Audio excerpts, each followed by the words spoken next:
Join Kids Hut family.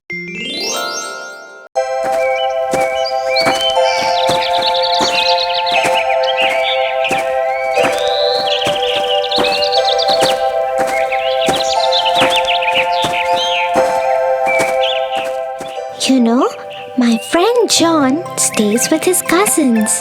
Yesterday, he came late to the class and the teacher scolded him a lot.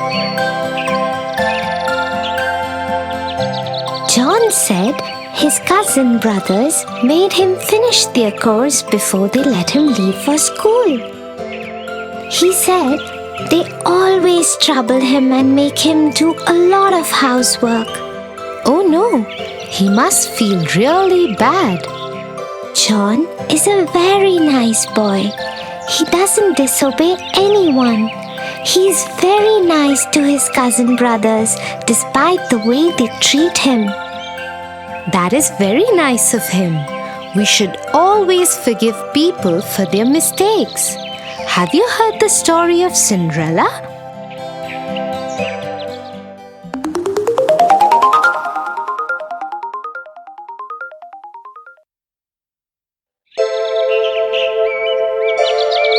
Once upon a time, there lived a young girl called Cinderella.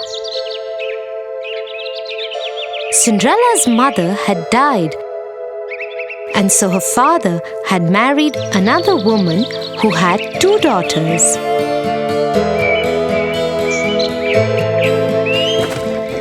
One day, Cinderella's father went to work and never returned.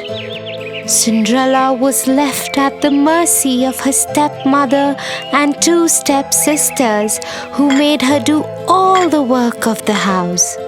Cinderella, it's morning already. Where is our breakfast? Just a moment, stepmother. I am just bringing it out. As soon as Cinderella had laid the breakfast, the stepmother and stepsister started eating it. Cinderella served her own plate too and was about to eat when her stepsister pushed her own plate away. Yuck! I hate it. Yes, now that you mention it, it really is horrible. Mother, do something. Cinderella, are you trying to kill us? What kind of food is this? But stepmother, I have made it the way I always make it. How dare you argue with me? Go and make new breakfast for us. Don't you dare do anything else till we have had our breakfast. And this is what went on in their house every day. The stepmother and stepsisters troubled Cinderella without any reason. But Cinderella loved them still and never ever complained.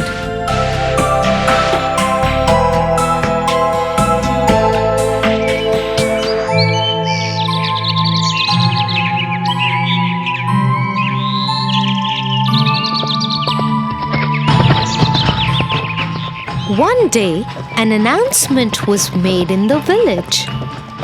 Let everybody know. There will be a royal ball at the palace tomorrow night, and the king's son, Prince Charming, will marry a maiden from amongst the guests. Everybody from the village is invited. The whole village was excited. Even Cinderella's stepmother and stepsisters couldn't stop talking about it in the house. And that is how Cinderella found out about the ball. The royal ball! Prince Charming! The whole village is invited. I will finish my work quickly so we can all go together. Won't it be just wonderful? You! Who said anything about you going? You will stay here and polish our shoes till you can see your face in them. And so, with a heavy heart, Cinderella saw her stepmother and stepsisters dress up and leave for the royal ball the next day. Once they had left, she cried bitterly. Suddenly, her room lit up, and Cinderella saw the most beautiful fairy she could imagine. She held in her hand a delicate wand. Who are you? Get up, child. I am your fairy godmother. I am here to get you to the royal ball. Really? I never knew I had a fairy godmother. But how will I get to the ball? I don't have anything to wear. You don't worry about that, my child.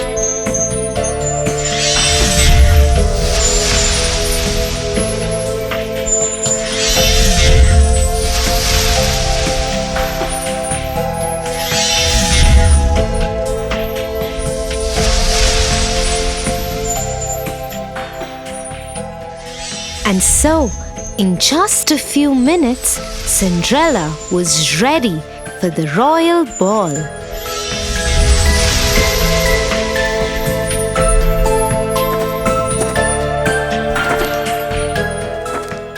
As she thanked her fairy godmother and got aboard the chariot, she received a word of caution from the fairy godmother. Remember to be back home at 12, otherwise the spell will wear off.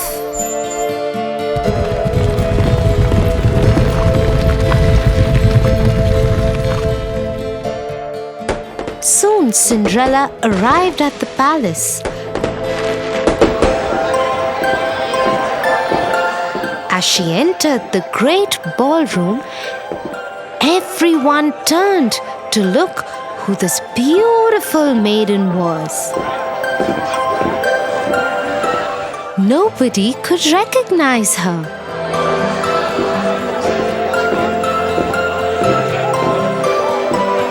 Not even her own stepmother and stepsisters. Prince Charming walked to her. May I have this dance with you? Yes, Your Highness. And so Cinderella and Prince Charming danced together throughout the evening.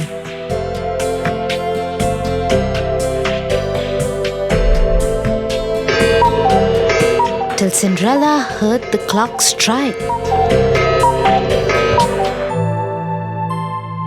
Fairy godmother's words came back to her.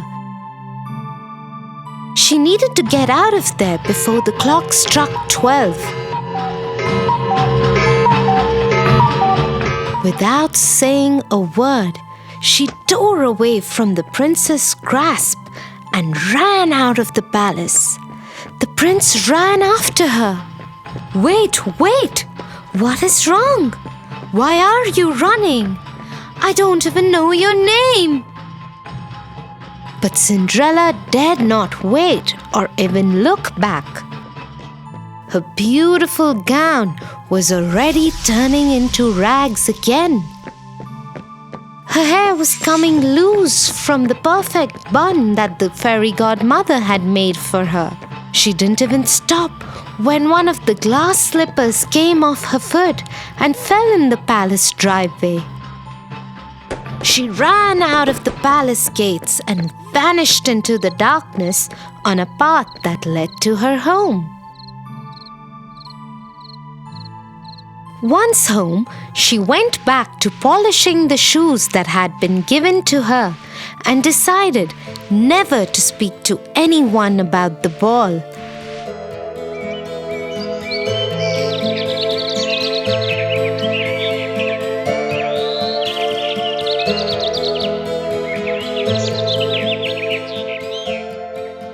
A few days later, 2 men from the palace showed up at their door.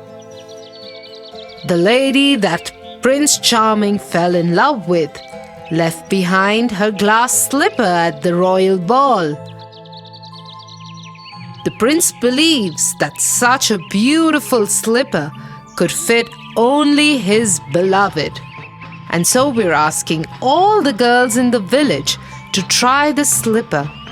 The one whom it fits would be the one the prince will marry. If you have any girls in the house, please ask them to try the slipper. Oh, yes, yes. I am sure it was one of my daughters. The slipper would fit one of them. And so both the stepsisters tried to fit their foot into the slipper one by one. They pushed and pushed, but couldn't get their foot in. Looks like it wasn't your daughters after all. Is there any other young lady in the house? No, there isn't. You can leave. As the king's men made ready to leave, suddenly the door of the house was thrown open. And Prince Charming himself stood there. Who is this beautiful girl in the upstairs window? Madam, you have lied to us. I demand that the girl be called forth and try the slipper.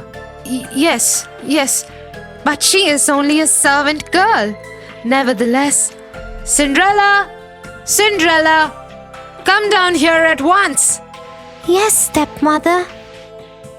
the moment Prince Charming saw Cinderella, he knew he had found his beloved. He took the slipper from the king's man and slipped it onto her foot himself. The slipper fit perfectly in a moment.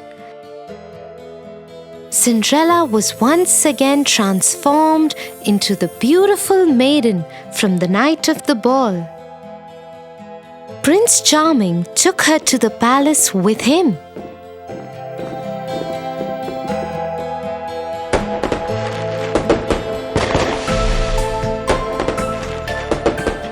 He ordered that the stepmother and stepsisters be punished for lying to the king's men and treating Cinderella so badly and rudely. But being the kind-hearted person that she was, Cinderella asked for them to be forgiven. The prince fell in love with her even more for her generosity, and they lived happily ever after.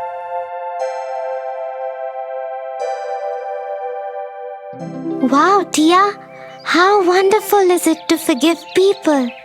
Thank you for telling me this story.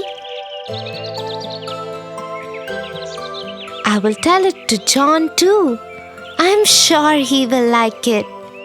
Okay, shall we go home now? I think it's getting late.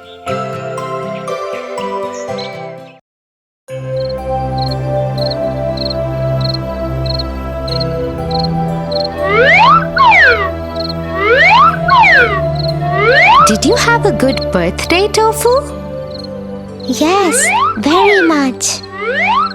And look at all the lovely gifts you've got. Yes. Why? What's wrong? Nothing is wrong, but I just thought Grandmom could have got me a better gift than the single rose flower. Tofu, that's not a nice thing to say. You didn't notice her love for you that made her fly all the way across the country to be with you today. Love? But that's not a gift. Maybe you'll think differently once you hear the story of the Snow Queen.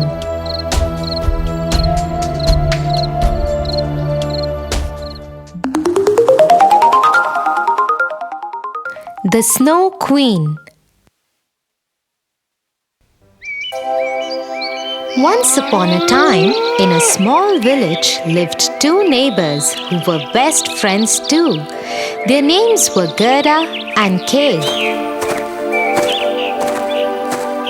They loved each other a lot. As a symbol of their friendship and love, one day they both planted a rose plant each in their front yards. every morning they would get together and water their plants and take care of them.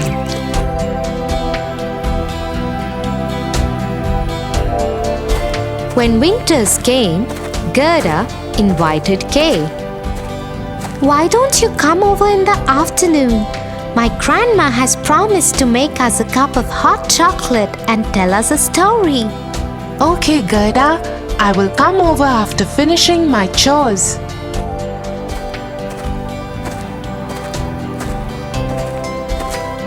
As promised, Kay went to Gerda's home in the afternoon.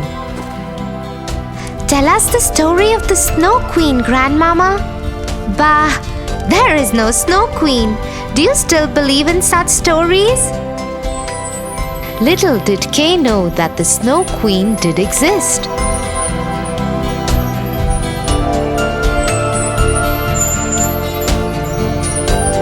And she had a magic mirror with which she could look at anybody.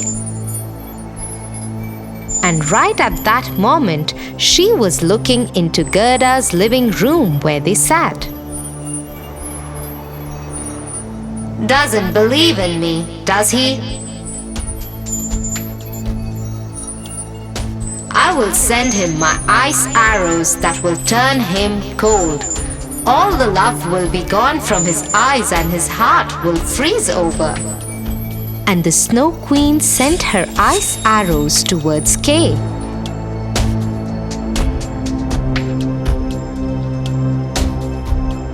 As soon as they entered Gerda's home, they went straight for Kay's eyes and heart. Ouch! My eyes! What's happening? They hurt! What is wrong, Kay? Ouch! My heart! It hurts too! Kay, what's wrong?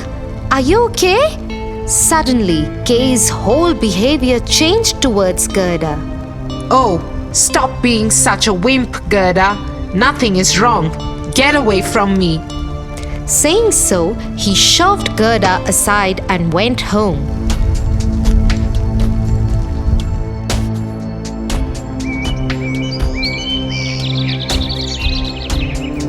Over the next few days, he would give cold, mean looks to Gerda and would never talk to her nicely. He wouldn't even come to tend to the roses that they had planted. One morning, when Gerda was watering the plants, she saw Kay get into a carriage with a lady who was wearing a white gown. She had skin like diamonds and her hair was silver white. Gerda immediately knew that it was the Snow Queen. She decided to follow her, but the carriage just vanished into thin air. So she went to her grandmama. Here, take this hand mirror and follow what it tells you. The mirror only tells you the truth. Gerda took the mirror from her grandma and looked into it. The mirror told her to find the flower garden. So Gerda went looking for it.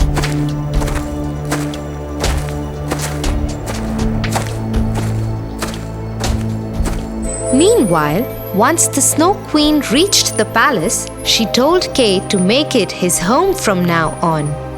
This is your home now. You will never leave here. And once your heart freezes over, you will be mine forever.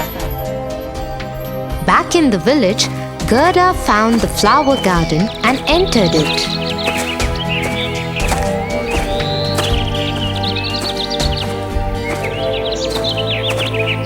The garden was full of the most beautiful flowers Gerda had ever seen.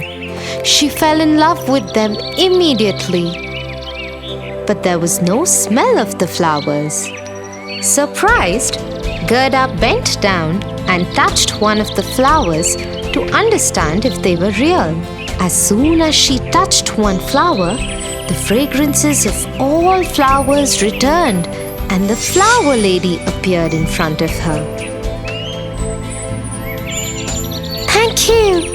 You have returned the fragrance of my flowers. Who are you? I am the owner of this garden. I am the flower lady. Can you help me? Have you seen my friend Kay pass through here? He has been taken by the Snow Queen. Oh no, the Snow Queen. She is one who had taken away the fragrance of my flowers. I did not see Kay cross from here, but you should try the river outside the village. Gerda thanked the flower lady and went to the river.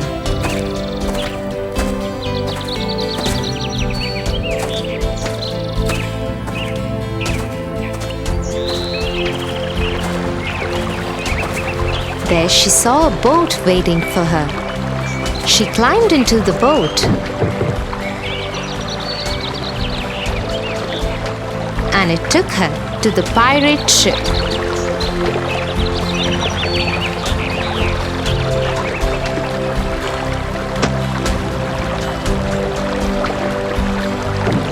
Aboard the ship, Gerda saw many pirates, including a girl pirate. Hello, can you help me? I am looking for my friend Kay.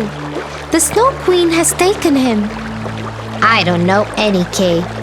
And even if I did, I wouldn't tell you, because once aboard the pirate ship, you can't go anywhere. You have to be here. No, please, you have to let me go. Kay is my friend. I have to save him. Friend, you say? Well, I have never had a friend. Okay, I will help you if you promise to be my friend. Yes, of course. I would love to be your friend. Okay then. Take my reindeer. He is the fastest reindeer in the world, and she knows where the Snow Queen's palace is. Gerda thanked the pirate girl and climbed on the back of the reindeer. Just as the pirate girl had promised, the reindeer had Gerda outside the Snow Queen's palace in no time. Gerda got off the reindeer and went inside the palace. Kay? Kay? Are you in here?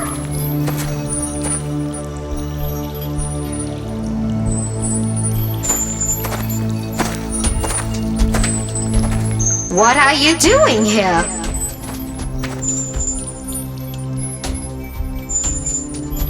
I am here to take my friend back with me. Your friend doesn't exist anymore. Look at him, standing there in the corner. Just in a few minutes, his heart will freeze over, and then he will be mine forever. Gerda turned to see where the Snow Queen had pointed. In the corner stood Kay. His lips were blue and eyes were steely cold.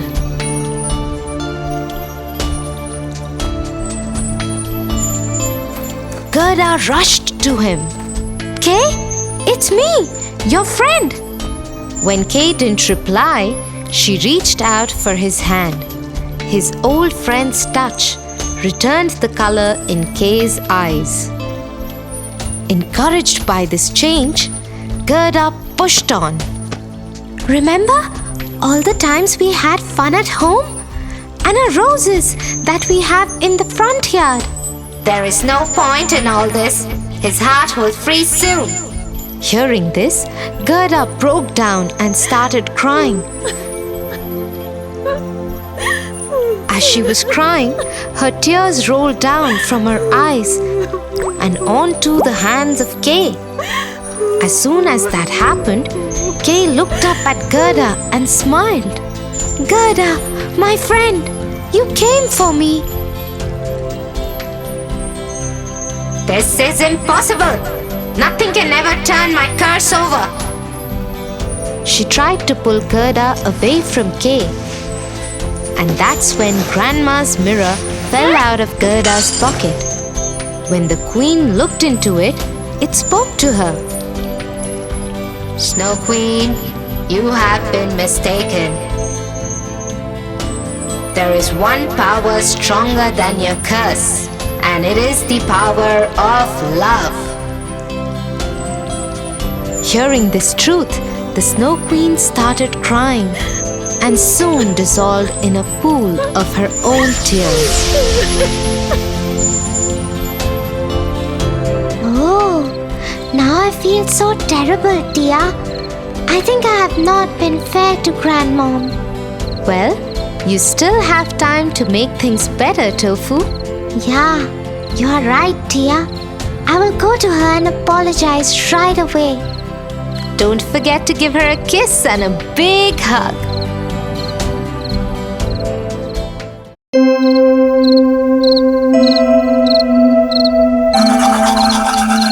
Tia, today our teacher spoke to us about putting others first before our own needs. That's very nice. Tell me something, Tia. Even if it makes them unhappy, do people put others before their own needs? Some people who have a really nice heart do. I remember the story of the Happy Prince. Do you want to hear it, Tofu? Yes.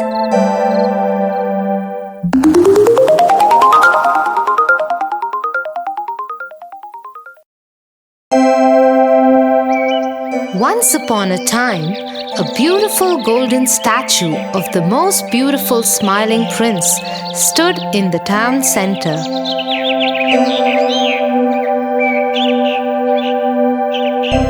It was covered with gold leaves and had eyes made of blue sapphire. It had a huge red ruby on the hilt of its sword. Everyone who ever saw the Happy Prince fell in love with it. The baker, whose flour had just fallen on the floor, saw it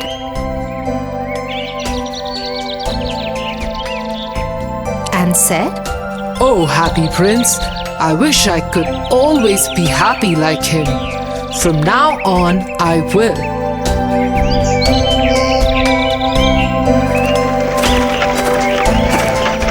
The schoolgirl, whose mother wouldn't buy her ice cream, saw the Happy Prince and said, Oh, the Happy Prince! I wish I could always be like him. From now on, I will.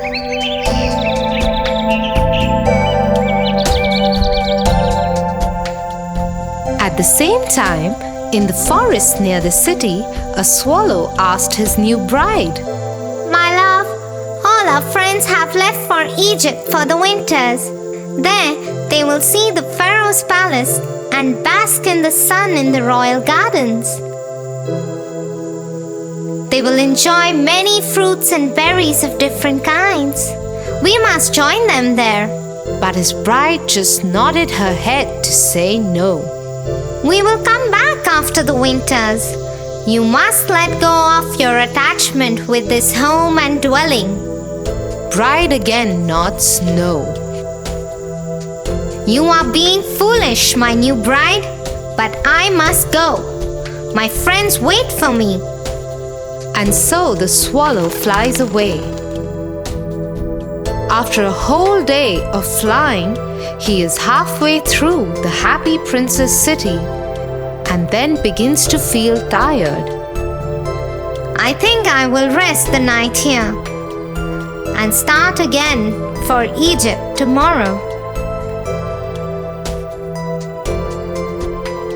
This golden statue is very beautiful. I will rest between his feet. Just as the swallow was about to sleep, a large drop of water fell on him. What? Where did this come from? The sky is clear. Just as the swallow was getting ready to sleep again, another large drop of water fell on him. When he looked up, he saw that the prince was crying.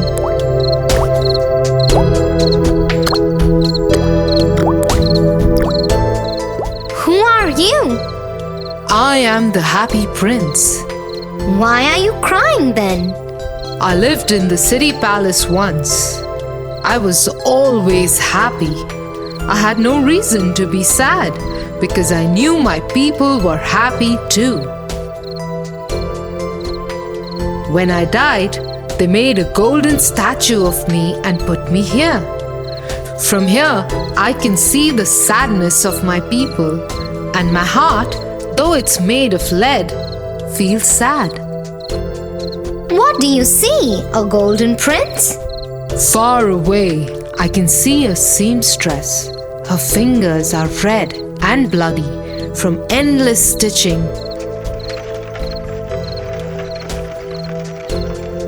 Next to her, on a bed, is a little boy.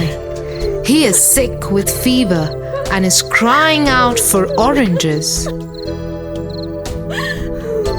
But the seamstress doesn't have anything other than river water to give him. Oh, swallow, take the ruby from my sword and give it to her. No, no. I have to go to Egypt. I cannot stay. And if I go to the seamstress's house, I won't be able to reach Egypt. Please, swallow, the child is very thirsty. Well, okay. I will go. So the swallow took the ruby from the hilt of the prince's sword and flew to the seamstress's house.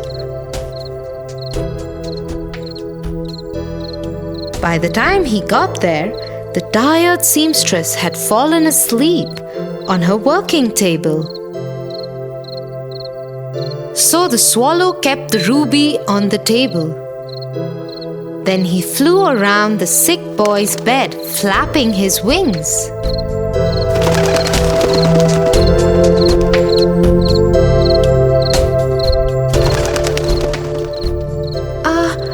I feel so much cooler.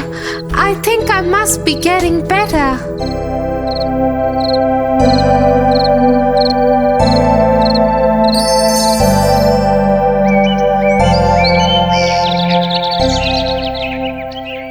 By the time the swallow returned, it was the next night.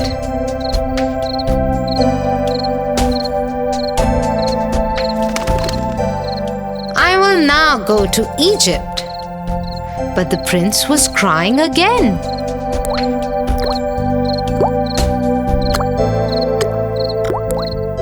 I can see a hard-working man filled with despair.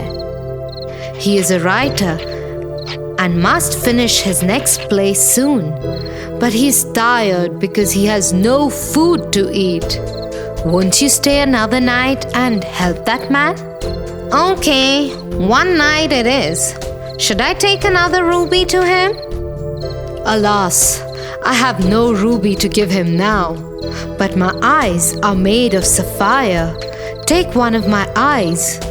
No, no, I cannot do that. But I order you to do so. And so the swallow plucked out the prince's eye and flew away to the writer's house.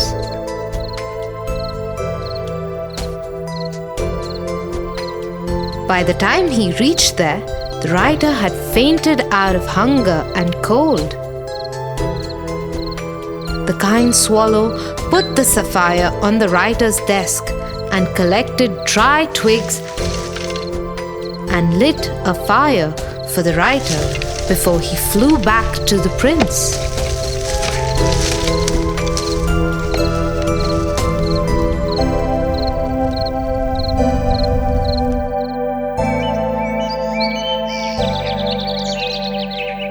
When he returned to the prince, it was the next night again. And once again, the prince was tearful. What is wrong, Prince? In the square, I can see a match girl crying. All her matches have fallen into the gutter and got spoiled. No one will buy them now. She's afraid her father will be angry when she goes home without any money. Please, Swallow, take my other eye and give it to her. No, no, I cannot do that. You will become blind. But I order you to do so. And so the swallow plucked out the prince's other eye and took it to the little girl. The girl became very happy when she saw the stone and went home skipping.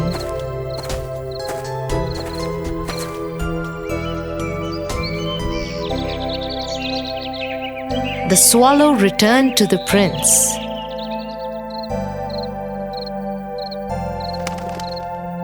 Now you can go to Egypt, my friend.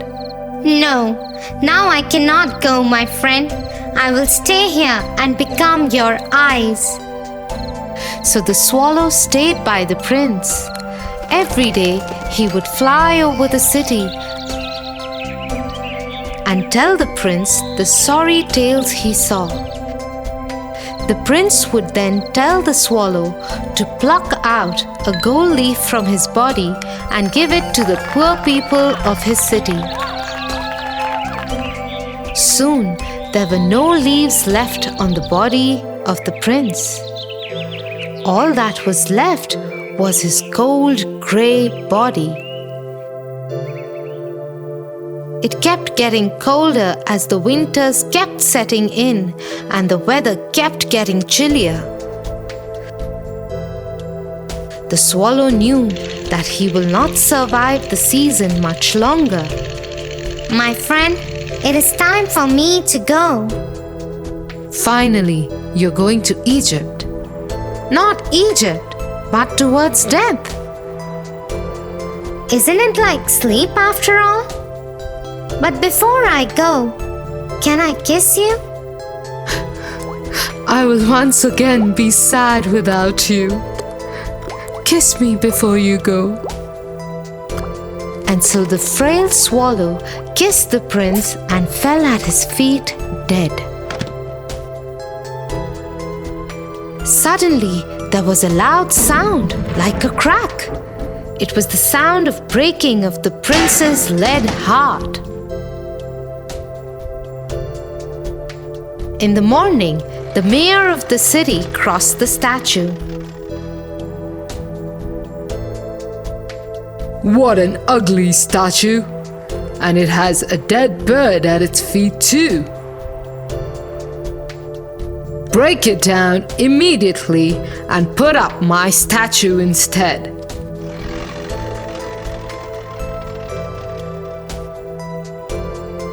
A few hours later, when the mayor's men broke the statue apart, they found the two pieces of the prince's heart and they threw it into the bin next to the dead swallow. That's when God said to his angels, Bring me the most precious two things in the world.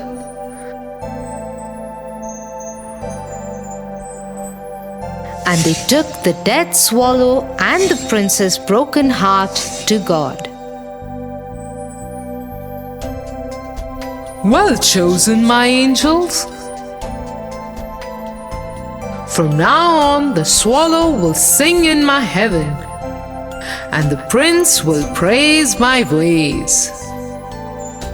So you see, Tofu, even if you forgo some happiness by putting others before you, there are always better things waiting for you. Yes, Tia. Now I understand what my teacher was talking about. Tia and Tofu are going on a school trip while traveling in the bus. I am so excited, Tia. This is my first school camp. It'll be so much fun. Tofu, I know you are excited, But you should remember what parents told us. We have to be safe and careful throughout. Tia, I am a big boy, and this is my first adventure. I'll be cautious throughout, I promise. I am so happy we are going together. La la la la la. It's a camp, Tofu, so I don't want you wandering around alone at all. We'll have lots of fun, but we'll stick together and be like a team. Like Batman and Robin, like Hansel and Gretel. Hansel and Gretel? I haven't seen that movie. It's not a movie, little one. It's a story of two siblings, just like us. I think this is the best time for me to tell you this story. So, sit tight.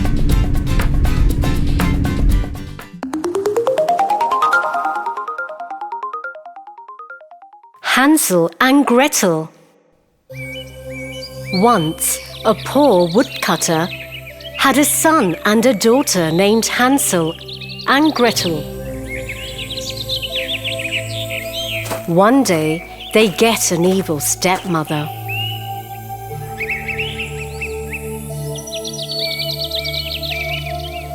One night, the stepmother tells the woodcutter, The kids eat too much. We'll be starving soon. So let's leave the children in the forest and get rid of them. What are you saying? No! But the wife was very persistent, and she kept talking until he was convinced. Hansel overhears their conversation. So that night, Hansel goes out and collects shiny white stones.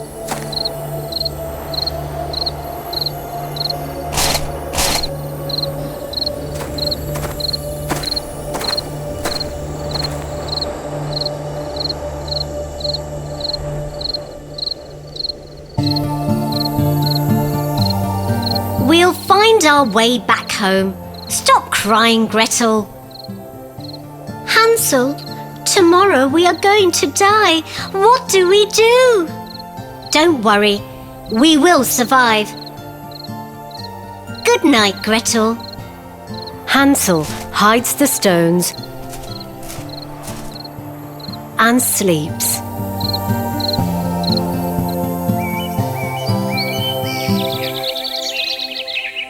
The next morning, the stepmother takes the kids to the forest.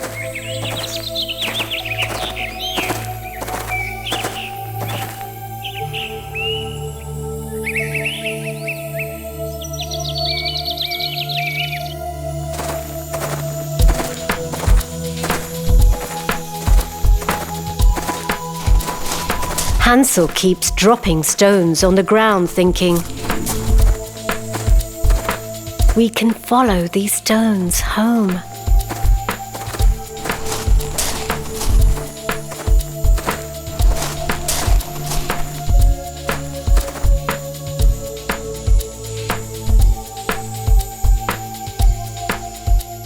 Children, wait by this big tree. Just sit quietly here, and I'll be back to get you. But she never comes back to get them. Let's wait for nightfall, Gretel. I dropped a trail of white stones all the way here. So, with the moonlight shining on them, we could get back home. I am so scared.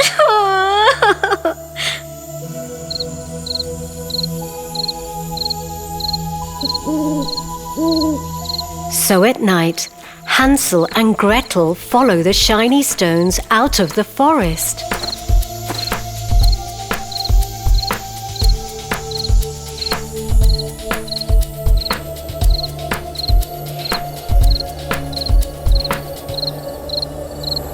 The stepmother was secretly angry.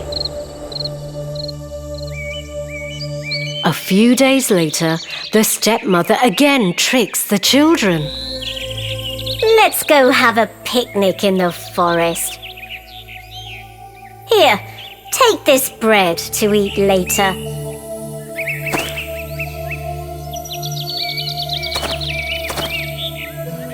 We'll go in the morning.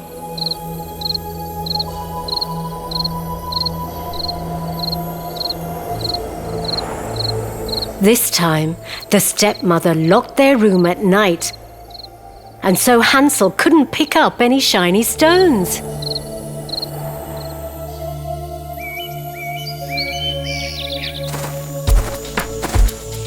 Next morning, on their way to the forest, Hansel crumbled his bread and left a trail of crumbs instead.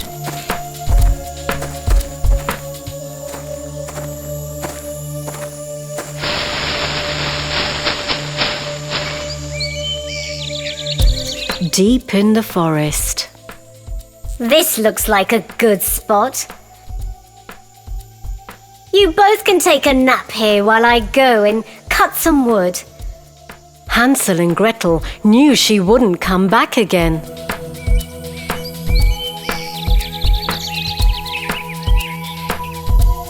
They slept.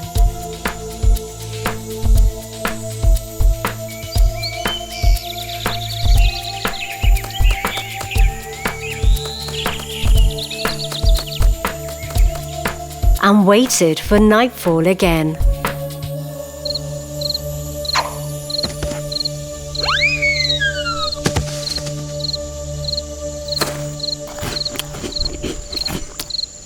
When they woke up, the birds and wild animals had eaten up all the crumbs. Now we will never find our way home. I am so upset for us, Gretel. Hansel, don't lose hope. Let's walk and maybe we find our home.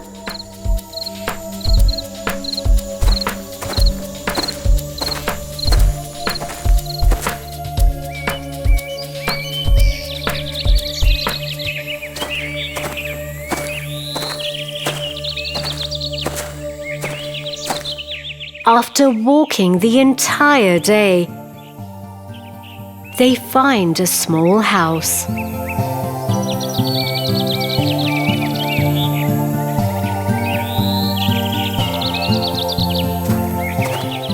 Look there! A cookie house! Wow! Oh, the house is made of chocolate with a roof of cake and sugar windows. Come, come!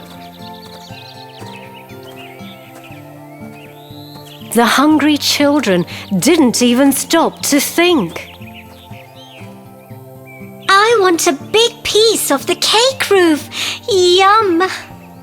Suddenly, they hear a voice. Children, come inside.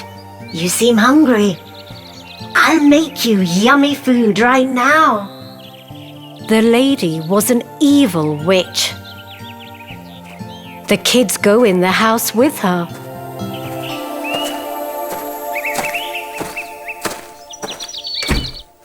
It's a trap. I like to eat kids.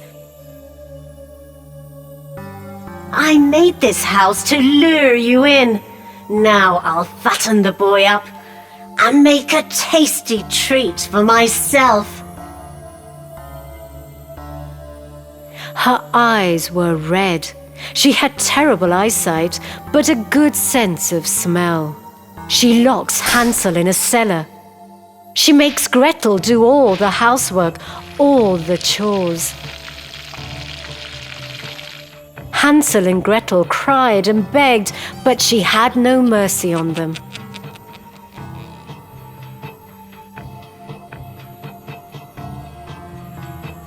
Come on, girl. Cook something delicious for your brother. He should be fat enough to be cooked by the end of this month.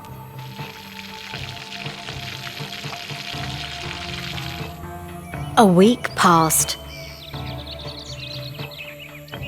Hansel ate delicious food, while Gretel was always hungry. Every morning, the old witch went to Hansel's cellar and shouted, "Show me your fingers, boy. Let me check how much fatter you've gotten." But Hansel would always stick out a little bone for her to feel,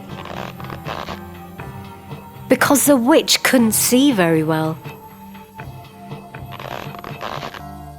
She was furious that Hansel was staying so thin. One day, she lost her patience and shouted at Gretel, "I don't care anymore. I'll cook thin Hansel today and eat him anyhow. And start the oven." Gretel had no choice, and she started doing what the evil witch told her.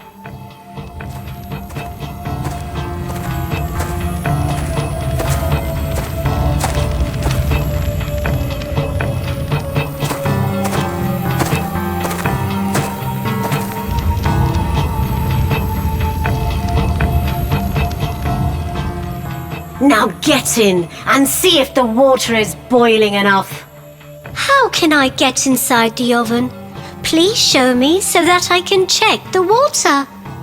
Stupid girl, what is wrong with you? It's so easy.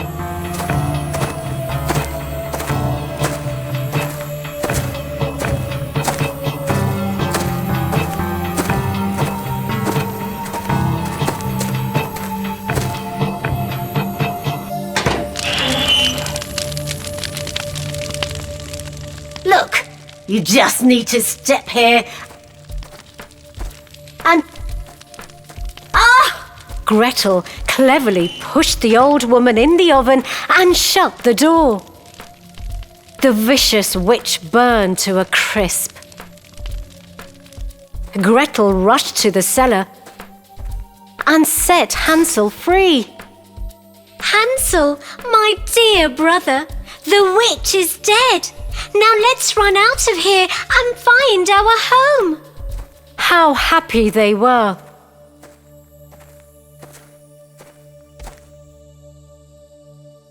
While running out of the house, they saw wooden chests all over in the witch's room. They were filled with gems and gold.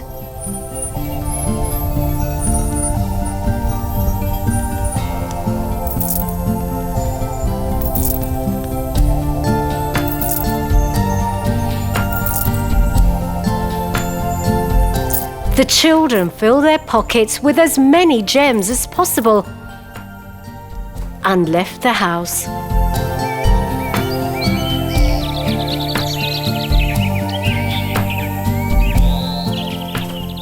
Hansel and Gretel walked for a few hours when they got to a bridge that they knew well and was close to their house. Look! Father! Father! Hansel and Gretel could finally see their father at the porch, looking miserable because his wife had died. My dearest children, I'm so happy you both are alive. I am sorry for letting you go. The three hugged, and precious gems started to fall out of Gretel's pockets. Both the children emptied their pockets in their father's lap. They told their father about the evil witch and how they got her treasure. Oh my God, I am happy my kids came back safe. I will never leave you alone now. Finally, they could have a carefree life and lived together, happily ever after. Ooh, witches are scary. We are about to reach the forest camp very soon. Don't leave my hand when we go hiking in the forest. I want us to be like Hansel and Gretel. I promise not to go anywhere alone.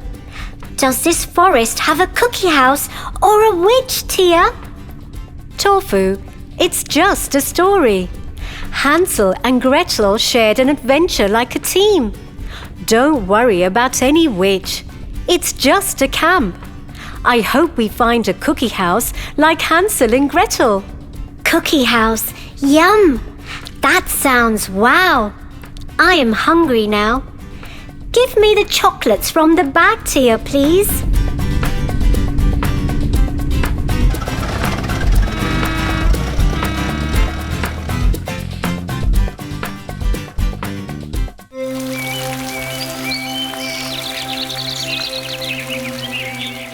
Bye, Melly. I will call you later. Hey, Tofu. How was your day? Oh, it was such a fun day, Tia. You know, that new boy who has joined my class, Kate? Yes. The one whom all the teachers like so much? Well, Not anymore. They don't. What do you mean, Tofu? Some of us got together and got her into real trouble with the teachers. The teachers think it was all her fault. Tofu, that's horrible. How could you? relax, Tia. No one will ever know. I am very disappointed with you, Tofu. But you know what? Evil can never win. What are you talking about, Tia? Snow White and the Seven Dwarfs.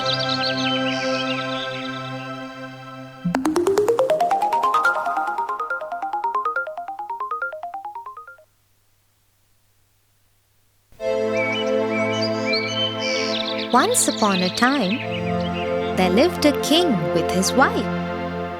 Sadly, they had no children. This made the queen very sad. On a winter day, when it was snowing heavily, the queen sat in her garden and prayed with all her heart to have a daughter as beautiful as the winter, fair as snow, and with lips as red as the last red rose that bloomed in the garden.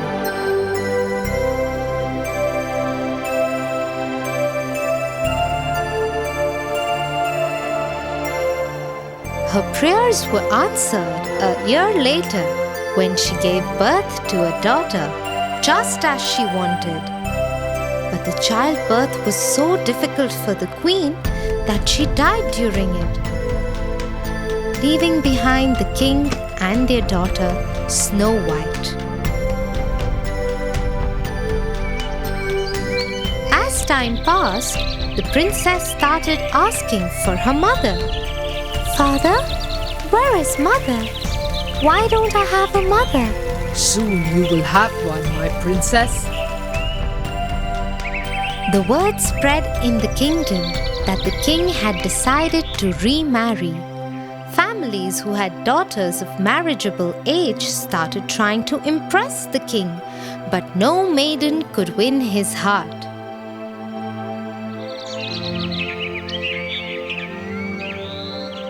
Till one day, an enchanting woman showed up alone at the palace. The king fell in love with her immediately, and they were married soon. My queen, this whole palace is yours. It is your own home. Go where you like. Ask for whatever you want. Thank you, kind king.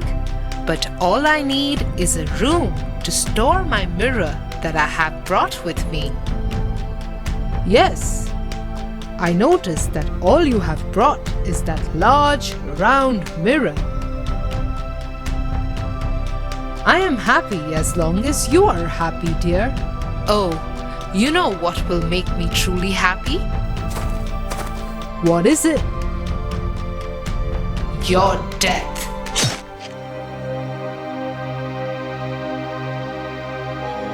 The queen was actually an evil witch who had pretended to be nice so that the king would marry her.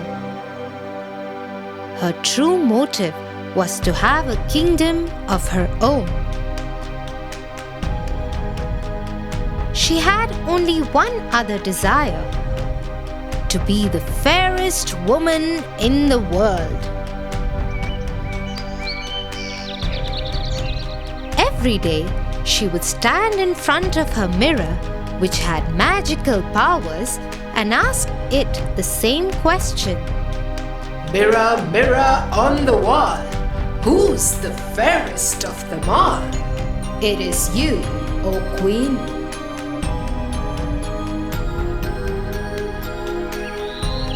This went on for many years. The queen ruled the kingdom without any real love for its people. The people suffered under her reign, but no one dared say anything because they knew that the queen was a witch. The princess Snow White also had a similar fate. The queen did not even bother to look at her even once and left her alone and lonely. Till it was Snow White's 16th birthday. Mirror, mirror on the wall, who is the fairest of them all? Snow White. No! How dare you say that? I do not lie, Queen. She must die. She must die. God, come in. One of her most trusted guards came in. Take Snow White and kill her now. But my queen, she is just a child. Do as you are told. Yes, my queen.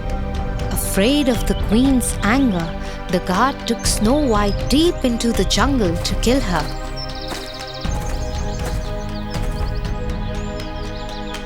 But as he raised his sword to kill her, he looked into her blue eyes and lost his courage to strike. He just left her there and ran. Lost, Snow White wandered deeper into the jungle.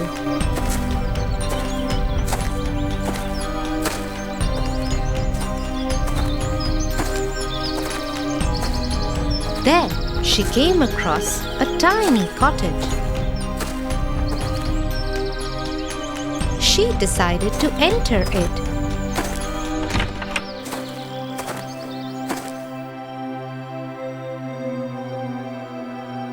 Look at this tiny home. I wonder who lives here. She saw 7 tiny beds.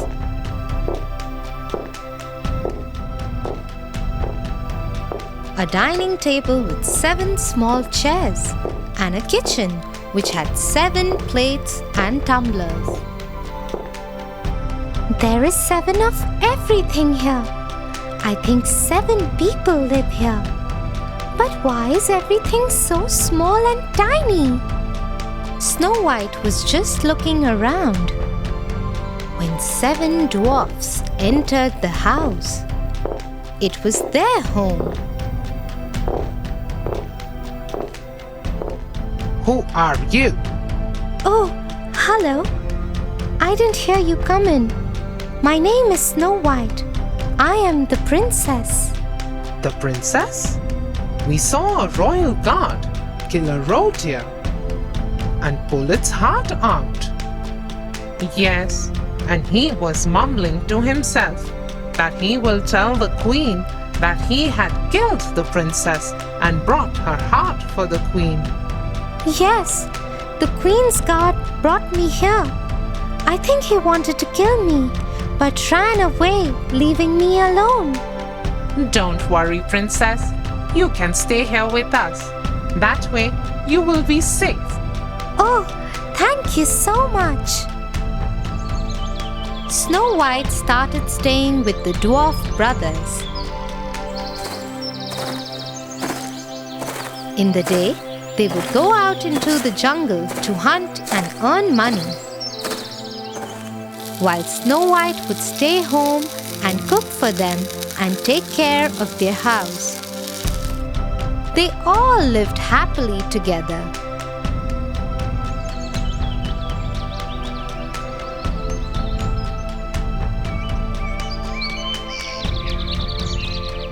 Mirror, mirror on the wall, who's the fairest of them all? Snow White. You are lying to me because I didn't visit you since you said this the last time. I cannot lie when you ask me something. But Snow White is dead. Snow White is alive. Your God lied to you. That God will die, and so will Snow White. Using her magic, the queen disguised herself as an old woman. She even made the mirror tell her where Snow White lived now.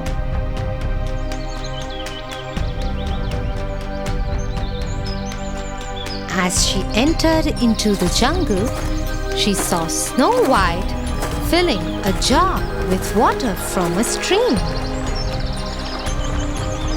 I am very thirsty. Please give me some water. Yes, yes. Here, please, have as much as you want.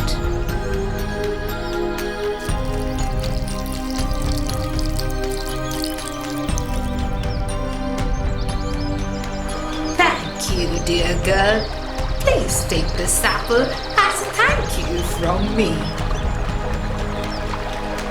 The apple looked so beautiful and tempting that Snow White just couldn't say no to it. She took it from the old woman, but she didn't know that the queen had poisoned the apple. As soon as she took one bite of the apple, the poison affected her. She fell down, stopped breathing, and had no heartbeat.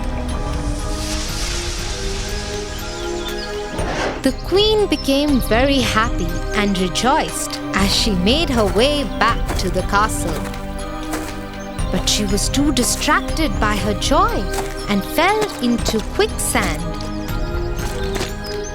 With no one to help, she sank and died. Meanwhile, the dwarfs came home and saw Snow White lying there dead. They were heartbroken. Who did that to her? I think the queen found out about her. Look at that black half-eaten apple. I don't want to let go of her. Let us keep her in a glass box.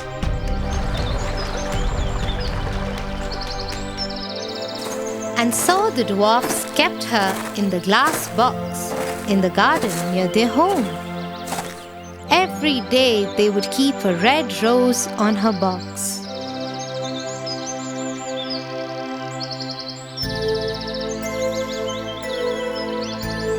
One day, a young prince came into the forest. There he saw the 7 dwarfs sitting by Snow White. He got down from his horse and went to see.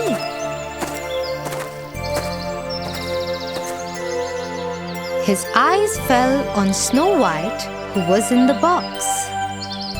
Who is she? What has happened to her? When the dwarfs had finished telling him everything, the prince was sad too. I am in love with her. I wish I had a chance to meet her once. Now all I want to do is kiss her.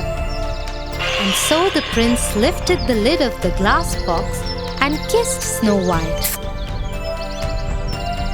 As soon as he kissed her, Snow White opened her eyes. The curse of the poisoned apple had been broken. My princess, you are alive. Your love woke me up, dear prince. Encouraged by the prince's support, Snow White decided to go back to her kingdom and face the queen. When she reached there, she found out that the queen was dead and the kingdom was joyous to have the princess back.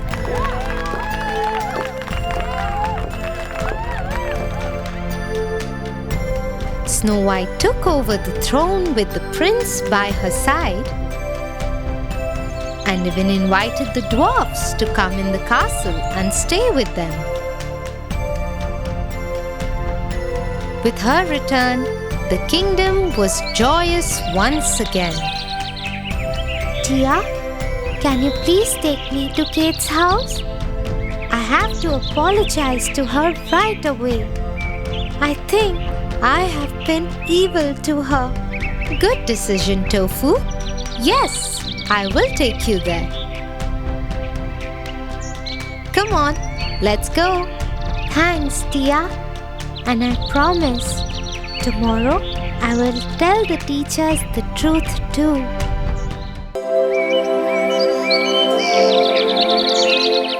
Animals have such an easy life, Tia. No school, no rules, no homework. What do they have to worry about? Everybody has their troubles, Tofu. Let me tell you the story of Thumbelina.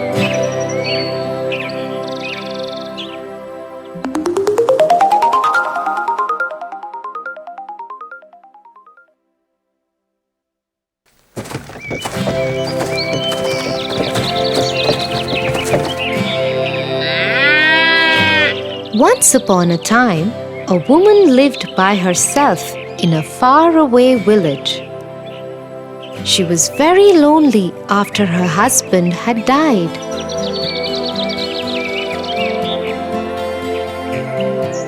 She always wanted to have a child, but alas, she didn't have any.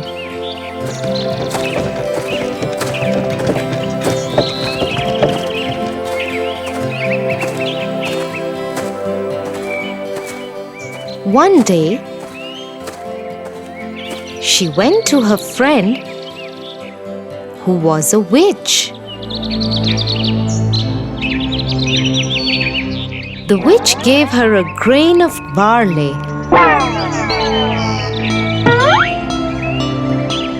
and told her to go back home and plant it.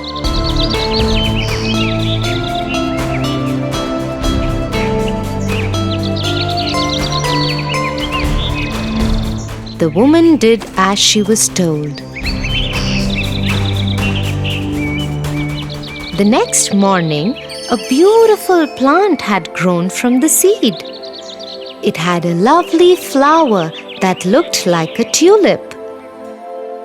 The woman had never seen a flower like that and was mesmerized by its beauty. She gently kissed one of its petals. As she did that, the flower blossomed open. Inside it was a beautiful little girl, no bigger than the size of the woman's thumb. The woman instantly fell in love with her and called her Thumbelina. Thumbelina took away the woman's loneliness.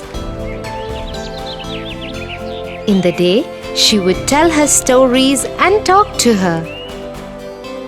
Sometimes she would make Thumbelina a boat out of a tulip petal which she could row in a plate full of water. At night, Thumbelina would sleep in a bed out of a walnut shell with a blanket made of a rose petal.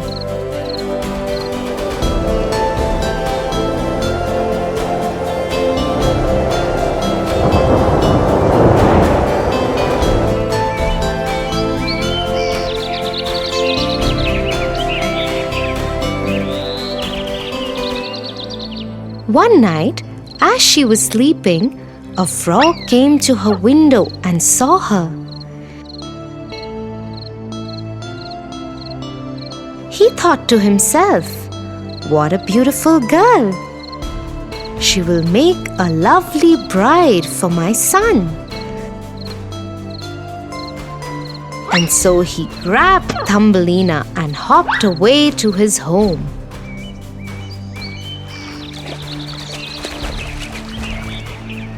When his son saw his bride-to-be, he was very happy. She is beautiful, father. I will marry her. But before that, I want to build her a beautiful house. Okay, son. I will put her on the water lily in the middle of the pond till then. This way she will not be able to escape. And so the frog put Thumbelina in the middle of the pond on a water lily leaf. Thumbelina tried to escape from her new home, but when she couldn't, she broke down crying.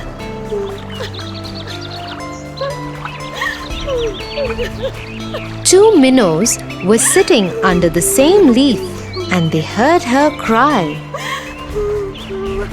They asked her about her troubles, and when she told them, they decided to help her. They nibbled away the lily stem. Soon it broke and floated away with Thumbelina. Just when Thumbelina thought she was free, a beetle came down and took her away to his home. He called over his friends to introduce them to his pretty prisoner.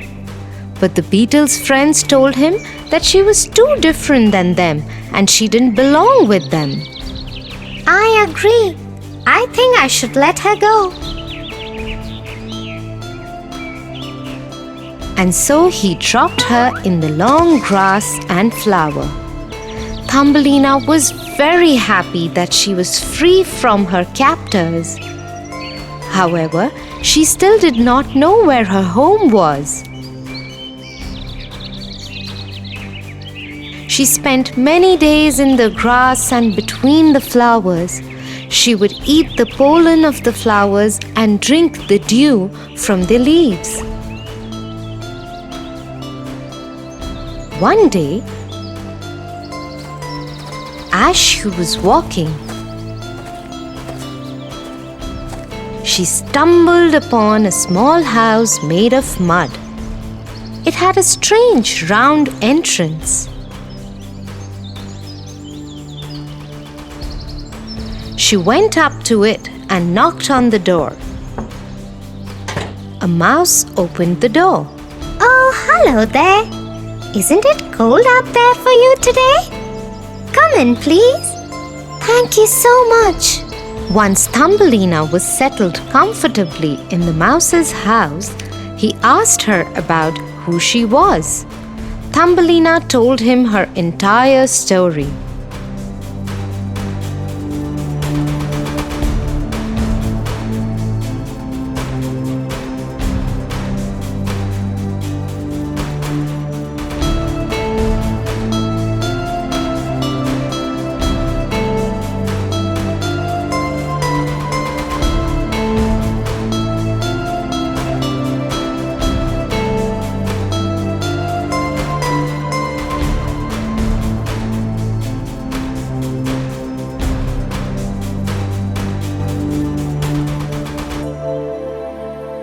Do not worry.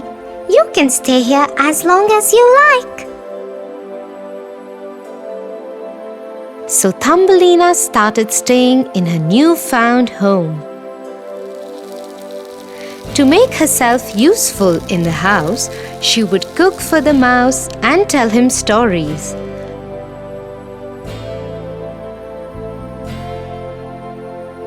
After a few days, the mouse said he had invited a guest over. He is the richest mouse in all the land. He is a very good friend of mine.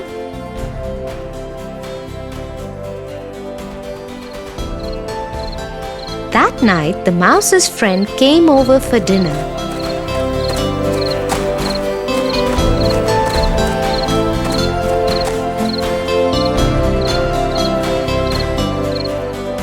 They all talked and had a very good time.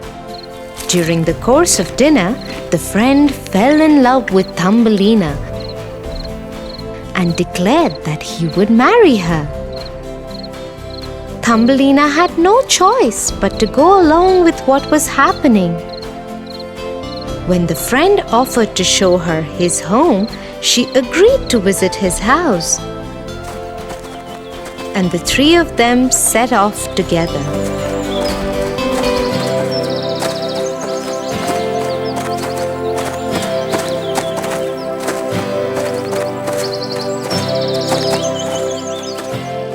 On the way, they entered a tunnel.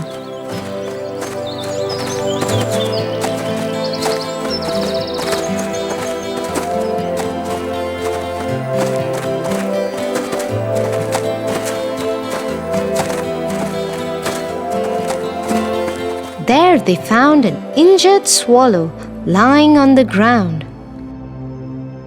The mouse's friend kicked it and rudely said, Serves her right.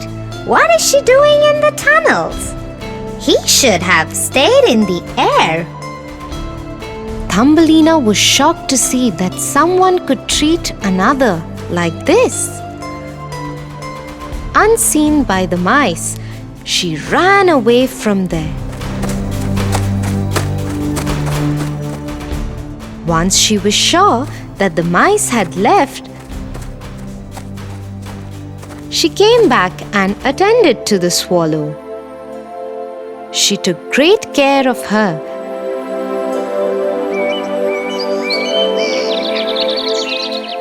Till she was fit to fly again.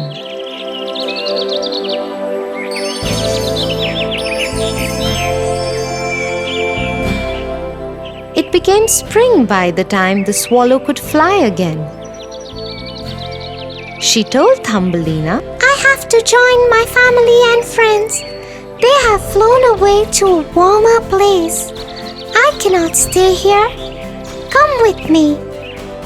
But Thumbelina had had enough adventure and did not want to go anywhere else, and so the swallow flew away.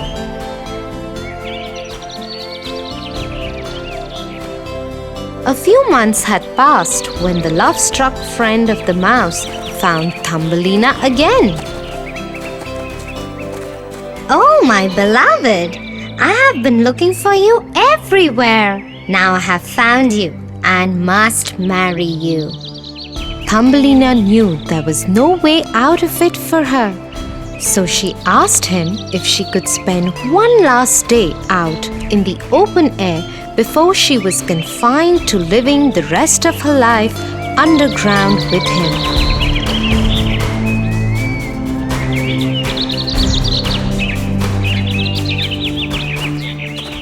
As she roamed in the open fields for one last time, she heard a familiar voice. Come away with me, where your spirit will always be free. Thumbelina saw her old friend who had returned for her. This time around, she agreed and hopped on the back of the swallow, and they took off. They flew over land and water and fields of green.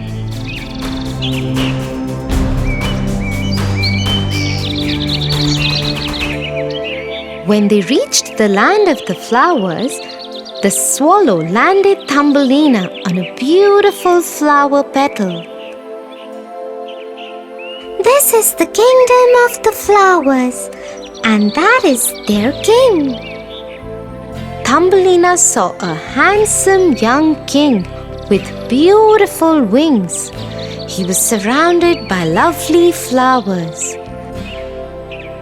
As soon as she saw him, she knew she wanted to call this place home. Her presence attracted the king's attention.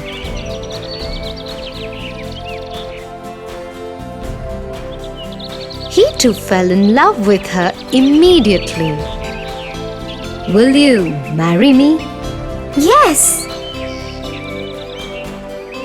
As happiness spread across her face, she grew a beautiful pair of wings and became the Flower Queen. Oh wow, Tia! I don't know what I would do if I would land in such a strange world. I think I am happy where I am.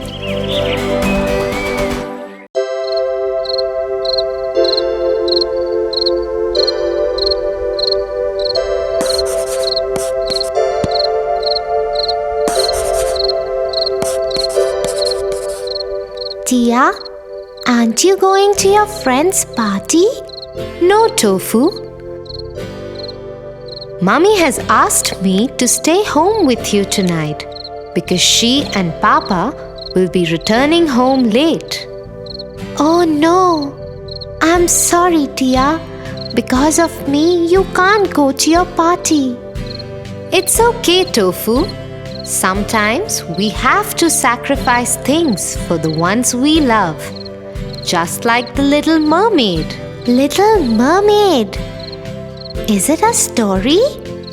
Tell me, Tia, please.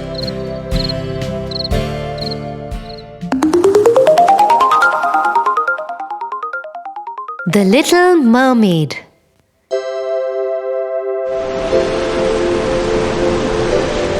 Once upon a time, there was a sea kingdom at the bottom of the sea.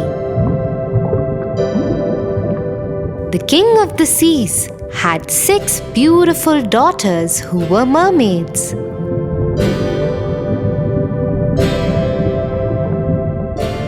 They were all very beautiful, but the youngest of them was the prettiest of them all. She had a gentle face, big round eyes, and a voice sweeter than anyone else's in the world.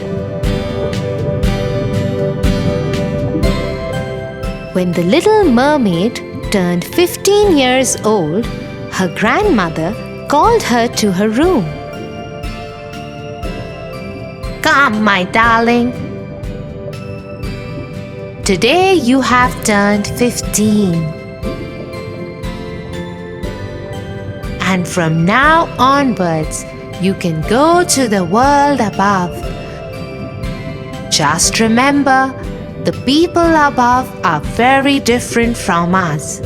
They do not have a beautiful fishtail like us. Instead, they have 2 legs." Thank you, Grandmother. I have waited for this day for so long. When I return, I will tell you about everything I see above.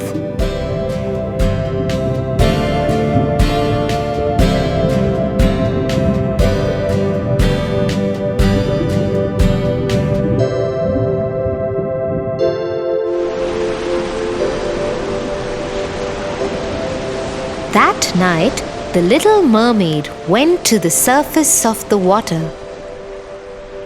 The sight of the stars and the cool breeze that touched her face took her breath away. She was just getting used to the feeling when she saw a big ship cross in front of her. Aboard it were many men, and they were celebrating the birthday of the young prince who had just turned 16. The Little Mermaid was mesmerized with the handsome looks of the prince. She couldn't take her eyes off him as the ship sailed past her. She was so lost in him that she did not notice the storm build up in the sky and the sea begin to rage. The ship had only sailed a little further when the storm shook it up. The sailors tried to stir it to safety, but many men, including the prince, fell into the sea. The Little Mermaid rushed to him and saved him from drowning. She took him ashore. Don't worry, you are safe. Open your eyes. But the prince lay unconscious. The mermaid decided to get help.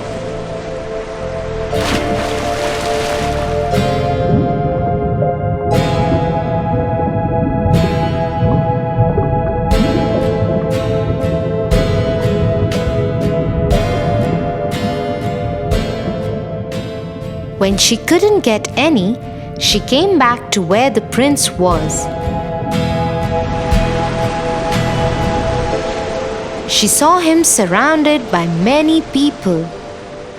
A beautiful princess was kneeling by him as others worked to awaken him.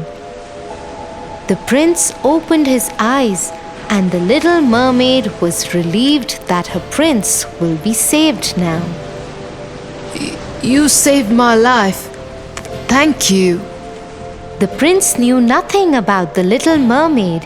He didn't even know that it was she who had actually saved his life. This broke the mermaid's heart. She went back to her father's home.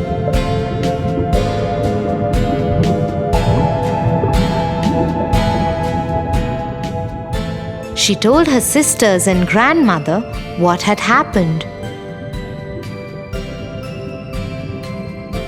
Forget him, child. Humans and we are very different. To be with him forever, you will have to get him to love you more than anything else he loves in the world, even more than his own parents. How will that ever happen? Think about it. But the little mermaid could not forget the handsome prince. Every night she visited the spot where she had laid him after saving his life. One day, she decided to visit the witch in her father's kingdom. Maybe she knew a way that the mermaid could be with the prince.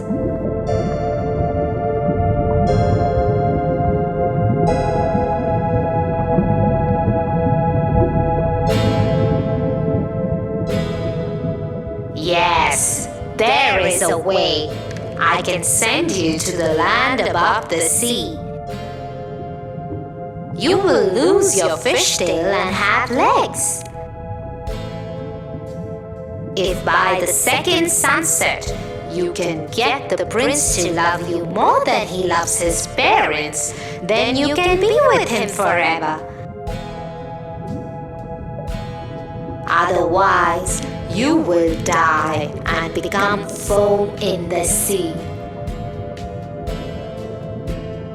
But in return, you must give me your voice. But without my voice, how will I make the prince fall in love with me? You still have your pretty face and eyes. You will also be the most beautiful dancer anyone has ever seen. Now go.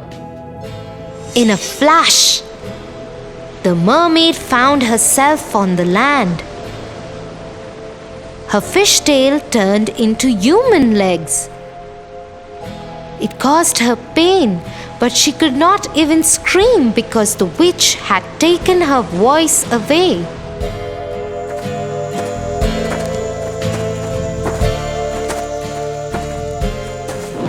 Somehow, the mermaid made her way to the prince's castle. There was a big celebration going on there, but the guards would not let the mermaid enter because they didn't know who she was, and she couldn't answer them when they asked her about it. So she was not allowed to enter. Somewhere in the castle, music started playing. Remembering what the witch had said about dancing, Little Mermaid started dancing.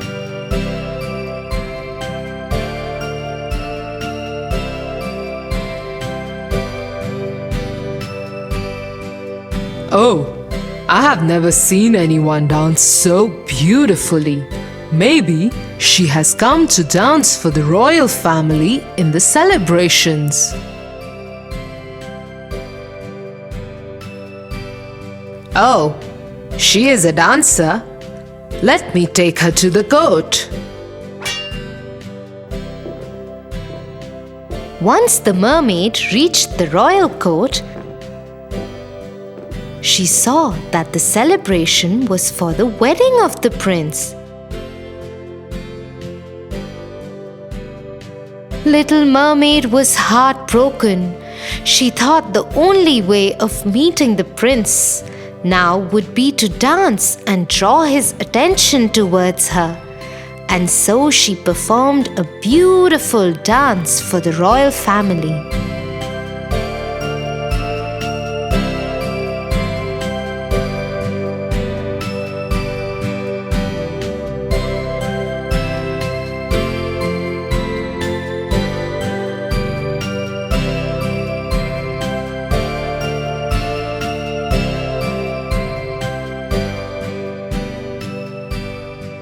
When the prince saw her, he came up to her.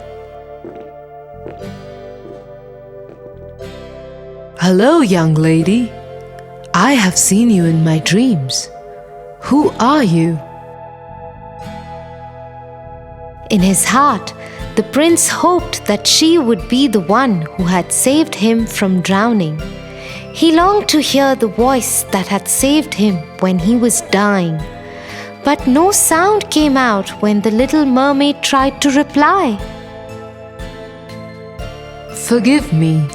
I think I'm confused between you and someone else. But please do join us. The prince led her to the ship on which the wedding was going to take place. Many people spoke to her, but she could not answer anyone.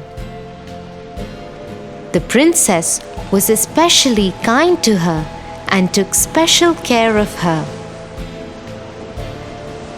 I know you saved the prince that day. Thank you. Because of you, I have found the love of my life. Please always stay with us. The little mermaid saw that the princess and the prince loved each other and were very happy together. She decided not to pursue the prince anymore. He belonged to another woman. Although her heart ached to let him go, she happily attended the wedding and all the celebrations that went on throughout the next day. Soon it was evening. The second sunset was about to happen. The little mermaid knew she would die and become foam on the sea.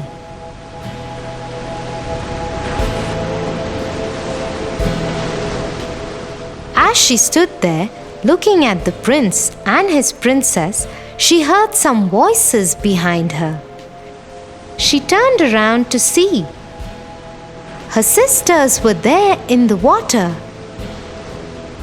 But all of them had very short hair now, instead of the long flowing locks they used to have earlier. Sisters, what are you doing here? We have come to save you. We went to the witch. In exchange of our hair, she gave us this knife. If you stab the prince through his heart before sunset, you can be saved. Handing the knife to the youngest sister, all the other sisters vanished under the water once again.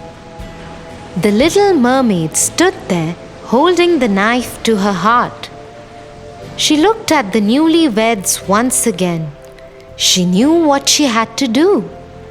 At the sunset, she tossed the knife into the sea. Goodbye, my love. And so, for the happiness of her beloved prince, the little mermaid sacrificed her own life and joined the sea as foam.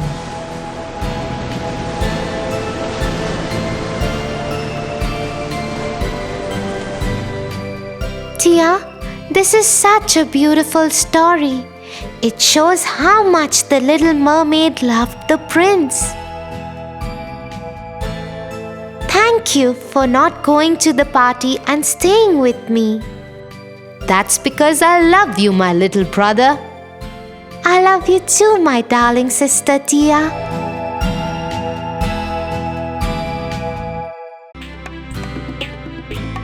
For your favorite rhymes, stories, and more, join Kids Hut family. Subscribe here.